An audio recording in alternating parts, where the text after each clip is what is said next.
পৌরাণিক সকল ব্যক্তিত্বেরই বাস্তব অস্তিত্ব ছিল। তারা বা তাদের মতো লোক এই দুনিয়ায় বসবাস করতেন। পরবর্তীকালে এই তারাই দেবতায় রূপান্তরিত হয়েছেন। পরম প্রেমময় শ্রী শ্রী ঠাকুর অনুকূলচন্দ্রও তাই বলেন। তিনি আরও বলেছেন, দেবতা শব্দটির উদ্ভব দীপ ধাতু থেকে। দীপ মানে দীপ্তি। ইষ্টানুক সাধনা, কর্ম ও লোক সেবার ভিতর দিয়ে যারা দীপ্তিমান চরিত্রের অধিকারী হয়ে উঠেছেন তারাই দেবতা বলে পরিগণিত হয়েছেন। এই শিব নামেও পুরাকালে কেউ একজন ছিলেন। স্বীয় চরিত্র ব্যক্তিত্ব দ্বারা তিনি তৎকালীন জনসমাজে প্রভাব বিস্তার করেছিলেন। তার আদর্শ ও ভাবধারা দেশে সুপ্রচারিত হয়েছিল।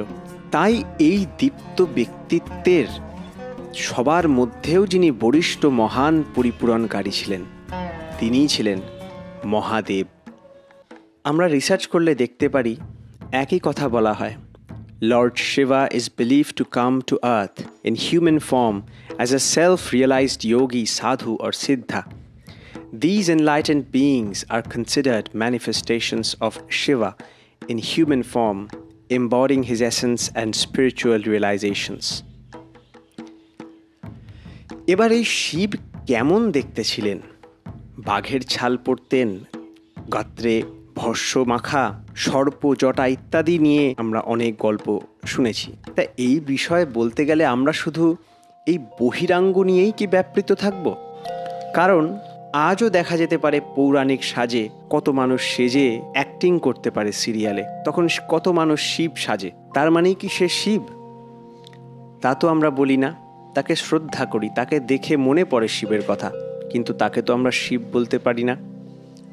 কিন্তু তাকে দেখতে তো একদম সেই গল্পের শিবের মতোই। তাহলে আমরা যে শিবকে মহাদেব বলে চিহ্নিত করেছি, সেই গুণ, সেই শিবের গুণ যদি কোনো মানুষের মধ্যে সমদীপ্তিতে উদ্ভাসিত হয়ে থাকে, আমরা তবেই একমাত্র সেখানে সেই শিবত্বকে সার্থক রূপে অনুভব করতে পারি। আর এই শিবের কথাই আমরা বলছি। শুধু বহিরাঙ্গ রূপে সেই শিবের বর্ণনার সাথে মিলে গেলে আমরা তাকে শিব বলতে পারি না, বরং সেই শিবের গুণগুলি আমরা যার মধ্যে মূর্ত রূপে দেখতে পারি তাকেই আমরা সেই শিবের আধার বলে জানতে পারি, তাকেই আমরা পরম মঙ্গলময় বলে জানতে পারি।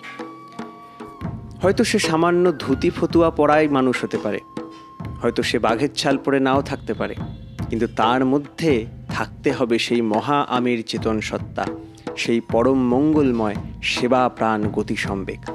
এই গুণগুলি, এই শিবের শিবত্ব গুণগুলি চিত্রাকারে চিহ্নিত করার জন্যেই বিশেষ বিশেষ অলঙ্কারে ভূষিত করেছেন তারা বিশেষ দেবদেবীকে, এবং নামকরণ, সম্বোধন ও তার গুড়ো অর্থ সেইভাবে রাখা হয়েছিল তাদের। তা দেখা যাক এই ব্যাপারে আর একটু গভীরে গিয়ে। শিব শব্দটির মানেই মঙ্গল। তাই যিনি পরম মঙ্গলময়, যিনি নিখিল ক্ষেম বিধাতা, তিনিই শিব। আবার এই শিব শব্দের উৎপত্তি শি ধাতু থেকে। শি মানে শয়ন, তার মানে সবাই এবং সব কিছু যার মধ্যে শায়িত বা অধিষ্ঠিত। যিনি সবারই আশ্রয়, সেই মঙ্গলকে আশ্রয় না করে বাঁচতে পারে না কেউ। শিবের আরেক নাম শম্ভু। এই বিষয়ে অনেকে বলেন তার নাম শুধু শম্ভু নয়, তার নাম স্বয়ম্ভু। এই দুই রকম নামেই ঈশ্বরকে আমরা পুজো করি। এই স্বয়ম্ভু মানে, ভূ মানে সৃষ্টি, হওয়া, যে নিজের থেকেই নিজে জাত হয়েছেন। আমাদের প্রার্থনায় আচমনে আছে, তুমি তোমার তজ্জাত সন্তান, অর্থাৎ তোমার থেকেই তুমি জাত, ঈশ্বরের থেকেই ঈশ্বরের উৎপত্তি। এইটা যেমন একটাভাবে দেখা যায় তাকে স্বয়ম্ভু বলে, আবার তাকে আরেকভাবে দেখলে তার নাম শম্ভ, ওখানে তালব্যস্য আছে। সেই শম্ভ মানেটা কি? শম্ভ কথাটা শম ধাতু থেকে এসছে। শম মানে কল্যাণ, আর ভূ মানে হওয়া। যিনি কল্যাণরূপী হয়ে আছেন বা যিনি মূর্ত কল্যাণ, তিনিই শম্ভু। কিভাবে প্রাণীগণের কল্যাণ করতে হয় তা তার আচরণে নিয়ত প্রকাশিত। আবার এই কল্যাণ করার পথে অনেক রকম বাধা বিঘ্ন এসে হাজির হয়, বহু ঘাত প্রতিঘাত আসে। এগুলো আমরা তার জীবনে দেখলেই বুঝতে পারি। শাস্ত্রে বলে শ্রেয়াংসী বহু বিঘ্নানি, অর্থাৎ শুভ কাজে শতেক বাধা। সেই সব বিরুদ্ধ শক্তি জয় করে শিব ব্যক্তিত্ব যিনি, তিনি তার উদ্দেশ্য সাধন করেন। সংসারের বিভিন্ন টানা পোড়ানের মধ্যে দিয়ে যে হলাহল ওঠে, অর্থাৎ যে বিষ ওঠে, তা তিনি নিজে গ্রহণ করেন।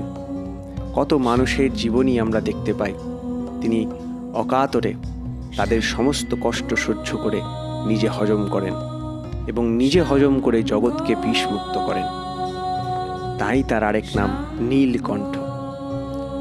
তিনি চান জীবের কল্যাণ, অমঙ্গলের বিষে যেন কেউ জর্জরিত না হয়, এই তার লক্ষ্য। এই পৃথিবীতে শিবময় ব্যক্তিত্ব নিয়ে যে পুরুষ যখনই আবির্ভূত হন, তার চরিত্র এমনতরই হয়। এই জন্যই তার আরেক নাম ভূতনাথ, ভূতেশ, ভূত ভাবন। এই ভূত মানে কিছু উদ্ঘট চেহারার মানুষ্যতুল্য প্রাণীর কথা কিন্তু আমরা বলছি না। এই ভূত মানে ভূত, যাহা কিছু হইয়া আছে, অর্থাৎ স্থাবর জঙ্গম যা কিছুর অস্তিত্ব আছে সব কিছুর বলা হচ্ছে। এই ভূতের নাথ তিনি।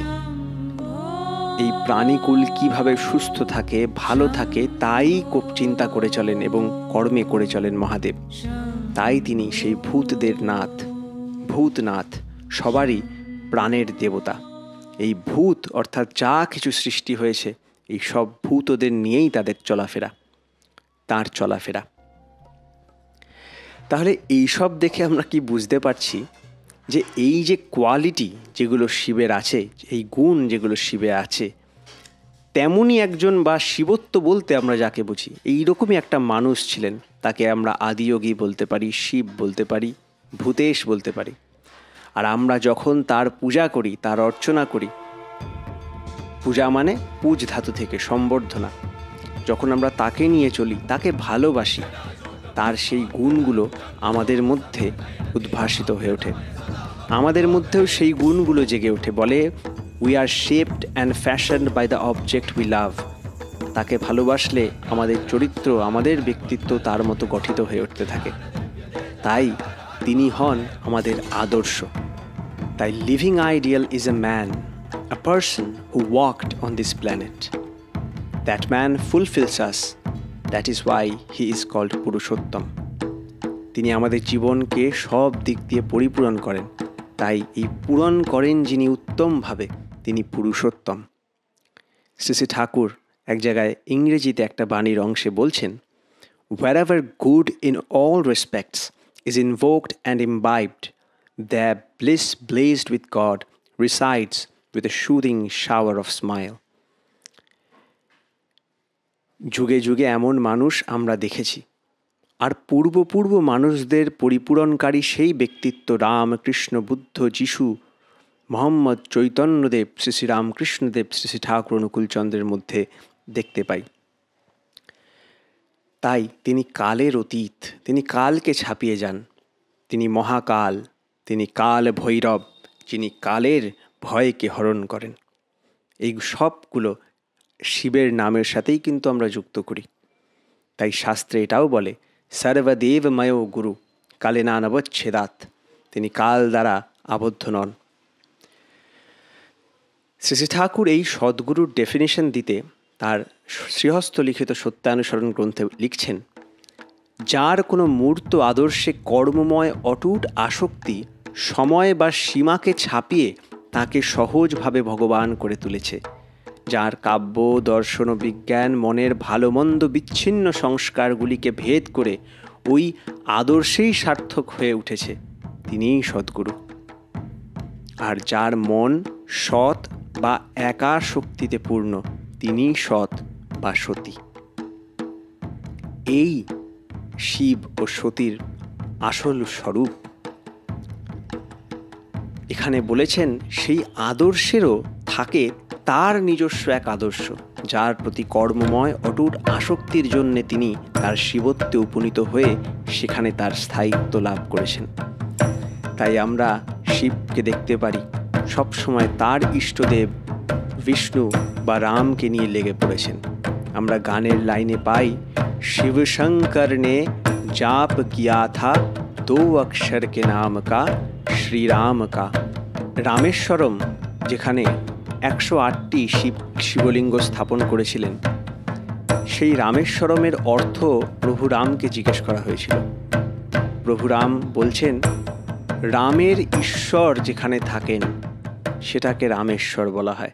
আবার এই প্রশ্নটি নিয়ে মহাদেবের কাছে যান, গিয়ে বলেন যে প্রভু রাম বলেছেন রামের ঈশ্বর যেখানে থাকেন সেটাকে রামেশ্বর বলা হয়। তখন মহাদেব নাকি হেসেছেন। মহাদেব উত্তরে বলেছেন, না, রামই যার ঈশ্বর সে এখানে থাকে। তাই এখানে আমরা দেখতে পাচ্ছি কিভাবে একজন আদর্শেরও একজন আদর্শ থাকা চাই। আমরা শ্রী শ্রী ঠাকুরের জীবনেও এরম দেখতে পাই। শ্রী শ্রী ঠাকুরের মাই তার আদর্শ, শ্রী শ্রী ঠাকুর অনুকূলচন্দ্রের মা মাতা মনমোহিনী দেবী তার আদর্শ। আবার মাতা মনমোহিনী দেবীও বুঝতে পেরেছেন সময়ের সাথে সাথে, যদিও তার সদ্গুরু হুজুর মহারাজের তার গুরুদেব ছিলেন, কিন্তু আস্তে আস্তে এই সমস্ত গুরুত্ব অধিষ্ঠিত হয়ে উঠেছে তারই পুত্র শ্রী শ্রী ঠাকুর অনুকূলচন্দ্রের মধ্যে। এই একই ঘটনা আমরা পূর্ব মহাপুরুষ শ্রীরামকৃষ্ণদেব, শ্রীরামচন্দ্র কৃষ্ণ সবার মধ্যে দেখতে পারি। যে শান্তিপাণি গুরুদেব ছিলেন, তিনিও শ্রীকৃষ্ণের মধ্যে সেই ভগবত্তাকে স্বীকার করেছিলেন। বিশ্বামিত্র, বশিষ্ঠ প্রত্যেকে শ্রীরামচন্দ্রের গুরু হয়েও শ্রীরামচন্দ্রের মধ্যেই ভগবত্তার পূজা করেছিলেন। আমরা শ্রীরামকৃষ্ণদেবের জীবনেও পাই কিভাবে রামকৃষ্ণদেব তার গুরু তোতাপুরীর কাছ থেকে অদ্বৈতবাদ শিখেছেন, আবার সেই গুরু তার শিষ্যর মধ্যেই ভগবত্তার সন্ধান পেয়েছেন। পুরুষোত্তম এরকমই হন, কে গুরু কে শিষ্য বোঝা যায় না।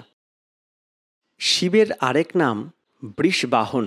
বৃষ হল ধর্মের প্রতীক। বৃষ হি ভগবান ধর্মঃ, আগম শাস্ত্রে বলে। সে চতুষ্পদ। কথিত আছে ধর্ম যখন চতুষ্পদ তখনই সে পূর্ণ মহিমায় বিকশিত। মনুসংহিতা 181। তার মানে জীবনের প্রতিটি ক্ষেত্রেই তা অভিব্যক্ত। এখানে বৃষ সেই পরিপূর্ণ ধর্মের প্রতীক, আর মূর্তমঙ্গল শিব তিনি সেই পরিপূর্ণ ধর্মের উপরেই প্রতিষ্ঠিত। তার চলা বলা করা ভাবা সবই ধর্মাশ্রয়ী। তার মানে ধর্ম বলে আমরা যাকে বলি সেই ধর্মের মূর্ত প্রতীক হচ্ছেন সেই শিব। ধর্ম হাওয়ার নাড়ু হয়ে যাবে যদি আমরা সেই ধর্ম পরিপালনী আদর্শকে না পাই। শ্রী ঠাকুর বলেন, ধর্ম মূর্ত হয় আদর্শে, আদর্শে দীক্ষা আনে অনুরাগ। তাই আদর্শ বা শিবকে ছাড়া আমরা সেই ধর্মকে বুঝতে পারি না।